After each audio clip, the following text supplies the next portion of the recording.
শেখ হাসিনার মাফিয়া তন্ত্র টিকিয়ে রাখতে সাহায্য করা অনেক দালাল দালাল বর্তমান নতুন বাংলাদেশে মাঠে নামার এবং রাজনীতি করার পায়তারা করছেন। কিছু কিছু মানুষের কাছে রাজনীতি মানেই তো দারুণ ব্যবসা, দারুণ ধান্দা, তাই তারা যে কোনো সময় রাজনীতির নামে ধান্দা করতে ব্যস্ত থাকবেন, এটি স্বাভাবিক। জনাব মাহিবী চৌধুরী বিকল্পধারা বাংলাদেশের নেতা, তিনি সাম্প্রতিক সময় 2-3 দিন আগে একটা সংবাদ সম্মেলনে ভুল স্বীকার করেছেন অ্যাপারেন্টলি, এবং বোঝাই যায় তিনি আবার মাঠে নামার চেষ্টা করছেন। মাঠে নামতেই পারেন, নামুক, কিন্তু আমাদের একটু এদের অতীতটা জেনে রাখা দরকার, যে নতুন বাংলাদেশে শেখ হাসিনার এসব দালালদেরকে আমরা কিভাবে দেখব। অত্যন্ত শ্রদ্ধেয় একজন মানুষের সন্তান জনাব বদরুদ্দোজা চৌধুরী, মানে এইটা পাবলিকলি এই ধারণা আছে যে তার এই সন্তানের কারণেই শেষ পর্যন্ত তিনি পথভ্রষ্ট হয়েছিলেন। আমরা আসবো, তার আগে জনাব মাহিবী চৌধুরী কি বলেছেন আমি একটু পড়ি। দলীয় আদর্শের সঙ্গে সমঝোতা করে 2018 সালে আওয়ামী লীগের নেতৃত্বে মহাজোটের সঙ্গে নির্বাচনে অংশ নেওয়ার সিদ্ধান্ত ভুল ছিল বলে মন্তব্য করেছেন বিকল্পধারা বাংলাদেশের মুখপাত্র প্রেসিডিয়াম সদস্য মাহিবী চৌধুরী। তিনি বলেন, এই ভুল সিদ্ধান্ত গ্রহণের দায় দলের মুখপাত্র হিসাবে স্বীকার করে নিচ্ছি। অফিসে এগুলো বলছিলেন তিনি বলেন, এই রাজনৈতিক পদক্ষেপের কারণে আমার এবং বিকল্পধারার ভাবমূর্তির উপর নেতিবাচক প্রভাব পড়েছে। দলীয় নেতৃবৃন্দ ও বিকল্পধারার নেতৃত্বাধীন যুক্তফ্রন্টের অন্যান্য শরিক দলের রাজনৈতিক নেতৃত্ব তৎকালীন বাস্তবতার বিচারে মহাজোটের শরিক হয়ে নির্বাচনে অংশগ্রহণ করার সিদ্ধান্ত হয়।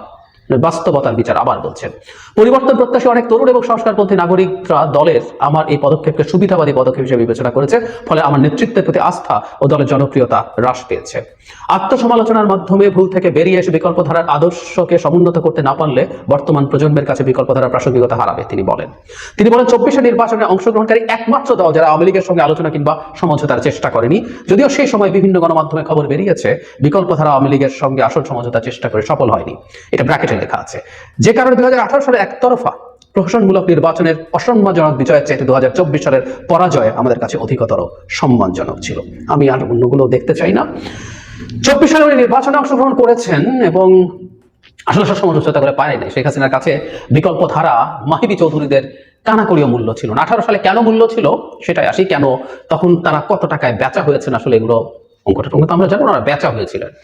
আমার স্পষ্ট মনে পড়ে একটা টিভি টক শোতে জনাব মাহিবী চৌধুরী আমার সাথে টক কানেক্টেড ছিলেন, এবং তখন জামায়াত নির্বাচনে যাচ্ছে। জামাত আমরা জানি 2018 সালে ধানের শীষে তার যেহেতু প্রতীক ছিল না, নির্বাচনে যাচ্ছিল। এই অজুহাত দেখিয়ে তিনি আওয়ামী লীগের লোকজনের সাথে যুক্ত হয়ে, তিনি এক সময় প্রাথমিকভাবে ঐক্যফ্রন্ট হওয়ার আগে একটা যুক্ত ফ্রন্ট তৈরি হয়েছিল, নাগরিক ঐক্য, জেএসডি এবং বিকল্পধারা বাংলাদেশ একত্রে ছিল। সেটা সাথে সাথে আরো বড় হয়, এর মধ্যে আরেক দালাল, আমরা বলবো পরবর্তীতে ইনফ্যাক্ট তার দালালি দেখেছি, তিনি আবার 18-তে দালালি করেননি, সেটা হচ্ছে জনাব কাদের সিদ্দিকী, তার কৃষক শ্রমিক জনতা দল, গণফোরাম সবাই একত্র হয়ে পরে বিএনপির সাথে ঐক্য ফ্রন্ট হয়, এবং শেষ পর্যন্ত ঐক্য ফ্রন্টে আর যান না বিকল্পধারা বাংলাদেশ। জনাব মাহিবী চৌধুরী ব্যাপারটা নেতৃত্ব দিয়েছিলেন। কিছুটা প্রবলেম বা ভুল বোঝাবুঝি একদিন হয়েছিল, আমি এই ঘটনাগুলো সাক্ষী আছে, আমি একদিন বলবো। কিন্তু পরবর্তীতে তারা এটাকে ব্যাখ্যা করেছে যে বাংলাদেশে এখন এই পয়েন্টে পোলারাইজেশনের পরিস্থিতি তৈরি হয়েছে, যেটা তিনি আবার এখানে বলার চেষ্টা করেছে। সুতরাং তাকে একটা অবস্থান নিতে হবে, এবং সেটা স্বাধীনতা, সো কল্ড স্বাধীনতা, চেতনা এবং স্বাধীনতার পক্ষে। আওয়ামী লীগকে যদি স্বাধীনতার চেতনার পক্ষের কেউ মনে করা হয়, মাহিবী চৌধুরী যদি মনে করেন, ওনার চাইতে বড় স্টুপিড আর কেউ নেই। মাহিবী চৌধুরী কি স্টুপিড? না, অত্যন্ত বুদ্ধিমান, স্মার্ট একজন মানুষ। যে বাবার সন্তান, পলিটিক্যাল লেগেসি আছে, মানে মর্মান্তিক লাগে।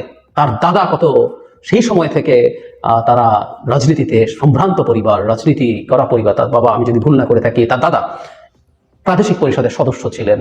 তার বাবা মানে কি ছিলেন না তিনি রাজনীতিবিদ, স্বচ্ছ রাজনীতিবিদ, অকল্পনীয় বড় চিকিৎসক, চমৎকার মানুষ। আমি ওনার অনেক স্নেহ পেয়েছি, আমি এই মানুষটাকে ভোলা যাবে না। যখন গত 18 সালের নির্বাচনের সিদ্ধান্তটা হচ্ছিল, তখন আসলে উনি আর ওনার বয়সে ওই জায়গায় ছিলেন না। সিদ্ধান্ত মূলত নিয়েছিলেন জনাব বি চৌধুরীর, আমরা যাকে বদরুদ্দোজা বি চৌধুরী বলেছিলেন, তার সন্তান এবং মেজর মান্নান, এই দুজন এমপিও হয়েছিলেন। এবং তারা এই স্বাধীনতার চেতনার জন্য গেছেন, আওয়ামী লীগ স্বাধীনতার চেতনার পক্ষে দল না, এগুলো বোঝার জন্য যতটুকু বুদ্ধি দরকার তার চেয়ে অনেক বেশি বুদ্ধি জনাব মাহিবী চৌধুরীর আছে, তার চেয়ে অনেক বেশি স্মার্ট তিনি। সো উনি আসলে কোনো না কোনো ধান্দায় গেছেন, একদম সোজা সাপটা। সেগুলো ভুল না, এগুলো অপরাধ 2018 সালে। এবং এরপর যখন রাতের ভোট হলো, ন্যূনতম লজ্জা, ন্যূনতম নীতিবোধ থাকলে ওই পার্লামেন্টে যেতেন না, ওতে বেরিয়ে আসতেন। রাতের ভোট যখন হয়েছে, আমি যোগ করতে চাই, বাংলাদেশ জাসদ শরীফ নুরুল আম্বিয়ার নেতৃত্বে দল আওয়ামী লীগের সাথে জোটেছিল, তারা অফিসিয়াল রেজলিউশন নিয়ে এটা যে রাতের ভোট হয়েছে তারা সেটা বলেছেন। তাদের পাপ ছিল আওয়ামী লীগের সাথে থাকা, কিন্তু আমি মনে করি সেটা অনেকটাই স্খলন হয়েছে তাদের মানে ওই স্টেটমেন্টের কারণে, যারা দলীয়ভাবে এই সিদ্ধান্ত নিয়েছেন। না, মাহিবী চৌধুরীরা তা করেন নাই, তারা তখন সেটার বেনিফিট নিয়েছেন। এরপর 24-এ ফুটো পয়সার দাম মাহিবী চৌধুরী ছিল না আসলে, কারণ হলো 18 সালে হি ওয়াজ ভ্যালুয়েবল, কারণ এই ঐক্য ফ্রন্ট থেকে কাউকে সরিয়ে দিতে পারার গুরুত্ব ছিল, 2টা এমপির বিনিময়ে এবং পরবর্তীতে আরো কিছু ধান্দার বিনিময়ে সেটা ছাড় দেওয়া হয়েছিল তাকে। এরপর 24-এ মাহিবী চৌধুরীর আর কোনো গুরুত্ব নাই, কারণ এই নির্বাচনে ইমিটা ছিল। কিন্তু উনি বলছেন 24-এ অংশগ্রহণ করে পরাজিত হওয়া মহান, 18-তে জেতার চাইতে 24-এ যাওয়াটা itself betrayal to the nation. 24-এ যারা নির্বাচনে গেছে তারা জাতির সাথে প্রতারণা করেছে, এবং বিএনপির 24 সালের নির্বাচনে না যাওয়া তখন একটা খুব টাফ টাইম ছিল। অনেকেই বলছিলেন, ইভেন শেখ হাসিনার সাথে বিরোধী যে পক্ষ ছিলেন তাদের কেউ কেউ বলছেন বিএনপির ইলেকশনে যাওয়া উচিত, ইলেকশনে গিয়ে জিতবে না কিন্তু প্রচুর ক্রাইসিস হোক, সো দ্যাট এটা দিয়ে কাজ করা যেতে পারে। কিন্তু আমি অন্তত খুব স্ট্রংলি এবং আরো কেউ কেউ দাঁড়িয়েছিলাম যে এটা করে রেদার সরকার চুরি করলেও যে বিএনপির পার্টিসিপেশন ইটসেলফ লেজিটিমেসি দেবে। বিএনপি যায় নাই, এবং আমি মনে করি এবার সরকার পতনের সাথে বিএনপি না যাওয়ারও একটা খুব বড় গুরুত্ব আছে। সেখানে উনি পার্টিসিপেট করেছেন, আওয়ামী লীগের নির্বাচন খেলা আমি আর টামির নির্বাচনে গিয়েছেন, আসলে পাত্তা পান নাই। এখন পাত্তা দেওয়ার কিছু নাই, ওনার মূল্য নেই। রাজনীতি এরকম, শেখ হাসিনা এসব ব্যাপারে খুবই নির্মম। তার স্বার্থ যখন আছে তিনি হাতে পায়ে ধরবেন, যখন স্বার্থ নেই তখন সেকেন্ডও লাগবে না। যাই হোক, মাহিবী চৌধুরীর মতো মানুষরা বা তাদের ব্যাপারে আমরা কি করবো, আমাদের এই আলোচনাদের সমাজে আছে যারা মাফিয়া আওয়ামী লীগকে কোলাবোরেট করেছে, তারা রাজনৈতিক দল কি দল না এই আলাপ আছে, যদিও আমি আপনাদের খারাপ লাগতে পারে, আমি বলেছি যে হ্যাঁ তারা থাকুন, রাজনীতি করুন, কিন্তু আমরা মাঠে তাদের এই জিনিসগুলোকে ক্ষমা করব না। ওনারা মাফ চাইতে পারেন, দুঃখ প্রকাশ করতে পারেন, ভুল স্বীকার করতে পারেন, কিন্তু এগুলোর মাফ নাই। বাংলাদেশকে ধ্বংস করা হয়েছে, শেখ হাসিনা ধ্বংস করেছেন। বিশেষ করে 18 সালের রাতের সিলেট নির্বাচনের পর থেকে বাংলাদেশ একটা out and out mafia regime হয়ে গেছে, দেশটাকে শেষ করে ফেলা হয়েছে, এবং সেটার সাথে মাহিবী চৌধুরীরা কোলাবোরেট করেছেন। বাংলাদেশে কোন ক্রিমিনাল অফেন্স হিসেবে এগুলোর বিচার না হলেও নৈতিক বিচার হতে হবে, এবং বিকল্প ধারার মতো দলের কবর হয়ে যাওয়া উচিত। বাংলাদেশে আর কোনোদিন যদি শেখ হাসিনা এবং আওয়ামী লীগ ফিরে না আসে, এইসব মানুষজন এবং এইসব দল আমাদের সামনে রাজনীতির নামে আবার কোনো ধান্দার জন্য যেন কোনোভাবে হাজির হতে না পারে, আমাদের এটা খেয়াল রাখা দরকার।